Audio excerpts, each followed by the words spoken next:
Assalamualaikum warahmatullahi wabarakatuh. Alhamdulillahirabbil alamin.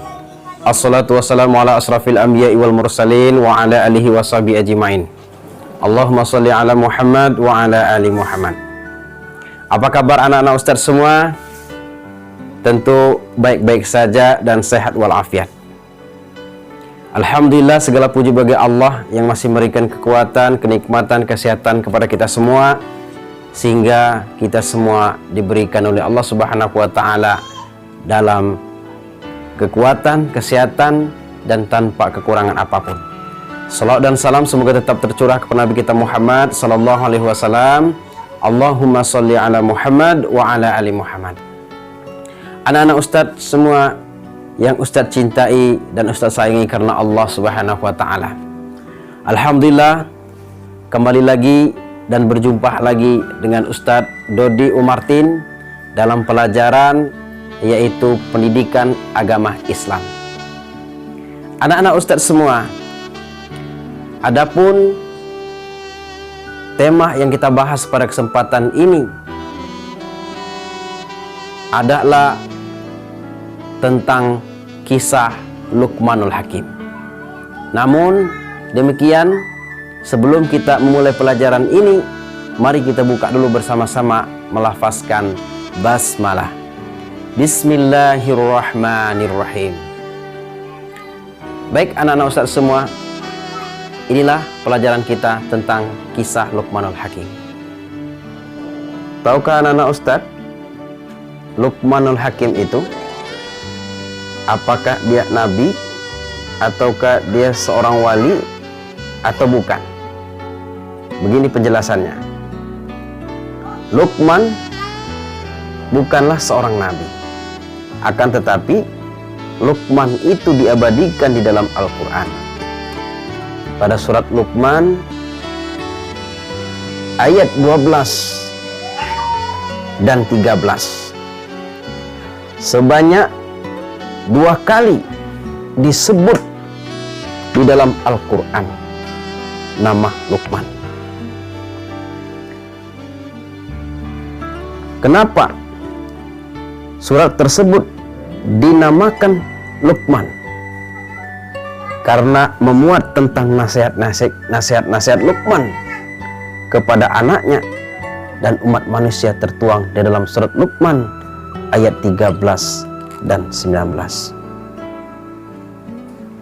Maka dari itu, anak-anak Ustadz, pelajaran kisah Luqmanul Hakim itu ada 4 pelajaran yang dapat kita ambil tentang kisah Luqmanul Hakim.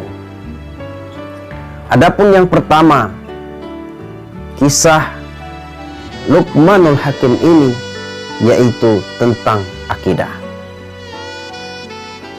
Anak-anak Ustadz,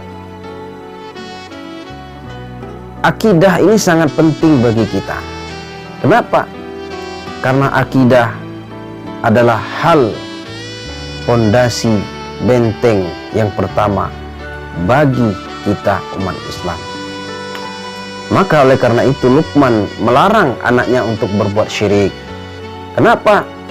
Karena syirik itu merupakan dosa yang sangat besar. Syirik itu adalah sesuatu menyekutukan Allah atau menganggap ada kekuatan selain Allah, kekuatan lain selain kekuatan Allah Subhanahu wa Ta'ala. Maka terdapat dalam surat Luqman ayat 13 yang berbunyi, wa idz qala Luqmanu libnihi wa huwa ya'idhuhu ya bunayya la tusyrik billah innasyirka la zulmun azim. Dan ingatlah ketika Luqman berkata kepada anaknya, ketika dia memberi pelajaran kepadanya, wahai anakku, janganlah engkau mempersekutukan Allah.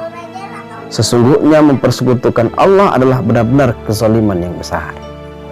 Nah, ini terdapat dalam surat Luqman ayat 13. Adapun yang kedua, yaitu tentang berbuat baik kepada ibu dan bapak. atau kedua orang tua kita. Nah, Luqman juga berwasiat kepada umat manusia agar berbuat baik kepada kedua orang tua atau ibu bapa kita. Terdapat dalam surat Luqman ayat 14. A'udzu billahi minasyaitonir rajim. Wa wassaynal insana biwalidayhi hamalathu ummuhu wahnan ala wahnin wa fisaluhu fi amaini an ishkur li wa liwalidayk ilayyal masir. Artinya, dan kami perintahkan kepada manusia agar berbuat baik kepada ibu bapa. Ibunya telah mengandungnya dalam keadaan lemah bertambah lemah dan menyapihnya selama 2 tahun. Bersyukurlah kepadaku dan kepada kedua orang tuamu. Hanya kepadamu kembalimu. Itu terdapat dalam surat Luqman ayat 14. Maka oleh karena itu para anak-anak Ustadz semua yang Ustadz cintai dan Ustadz sayangi karena Allah, jelaslah berbuat baik kepada orang tua adalah sebuah kewajiban. Maka oleh karena itu, berbuat baik kepada ibu dan bapak adalah hal yang sangat penting di dalam kehidupan kita. Ridullah hawa ridho walidain, suhtullah suhtullah walidain. Ridho Allah itu tergantung kepada kedua orang tua, dan murka Allah itu tergantung murka kepada kedua orang tua. Adapun yang ketiga tentang ibadah. Nah, Luqman memberi nasihat kepada anaknya tentang ibadah. Nah, nasihat tentang ibadah yaitu ibadah salat. Nah, Luqman memberi nasihat kepada anaknya tentang ibadah. Pertama, ibadah salat. Maka dalam surat Luqman ayat 17, ya bunayya aqimis salata wa mur bil ma'ruf wanha 'anil munkar wasbir 'ala ma asabak inna dzalika min azmil umur.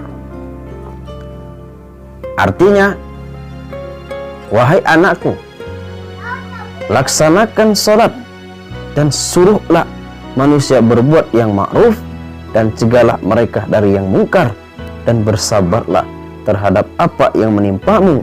Sesungguhnya yang demikian itu termasuk perkara yang penting. Surat Luqman ayat 17. Anak-anak Ustadz yang Ustadz cintai, dapat kita simpulkan ada 3 nasihat Luqman tentang ibadah.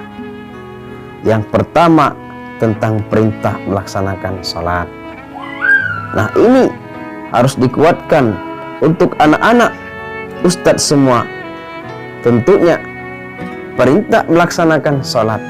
Seorang muslim tidak boleh meninggalkan salat. Yang kedua, menyuruh manusia mengerjakan kebaikan dan mencegah yang mungkar. Nah, mengajak untuk melakukan kebaikan. Apa kalau ada yang tidak baik, boleh kita cegah, kita sampaikan, karena itu pahala bagi kita. Yang ketiga, bersabar terhadap musibah yang menimpa. Nah, tentunya kondisi kita hari ini, kita dalam kondisi wabah virus corona, tentunya kita harus bersabar terhadap musibah yang kita hadapi pada saat ini. Innallaha ma'as sabirin. Sesungguhnya Allah itu bersama orang-orang yang sabar. Anak-anak Ustadz yang Ustadz cintai dan Ustadz sayangi, adapun yang keempat tentang muamalah atau hubungan sesama manusia. Nah, Luqman memberikan nasihat dalam bermuamalah atau hubungan sama manusia. Tidak boleh sombong. Terdapat dalam surat Luqman ayat 18. Wala tusa'ir khaddaka linnas wala tamshi fil ardi maraha innallaha la yuhibbu kulla mukhtalin fakhur. Dan janganlah kamu memalingkan wajah dari manusia karena sombong, dan janganlah berjalan di bumi dengan angkuh. Sungguh Allah tidak menyukai orang yang yang sombong dan membanggakan diri. Luqman ayat 18.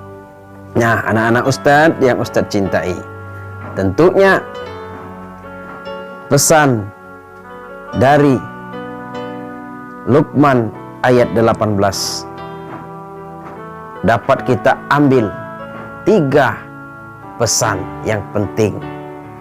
Yang pertama, tidak memalingkan muka dari manusia karena kesombongan.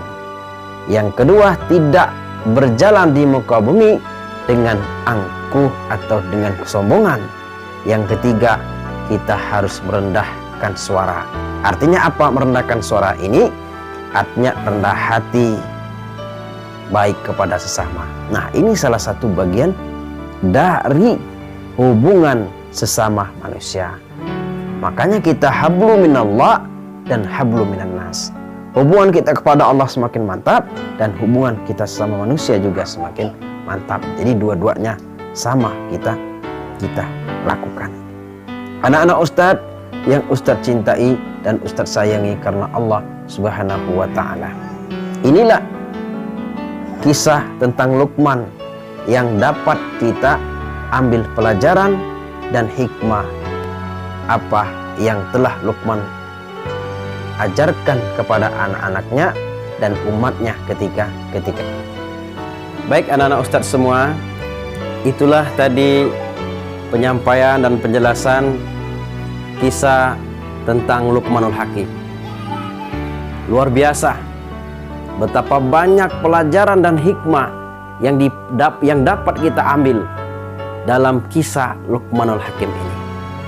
Maka dari itu anak-anak Ustadz semua, mari dengan kita memahami dan mempelajari kisah Luqmanul Hakim ini dapat kita amalkan di rumah dan dalam hidup dan kehidupan kita.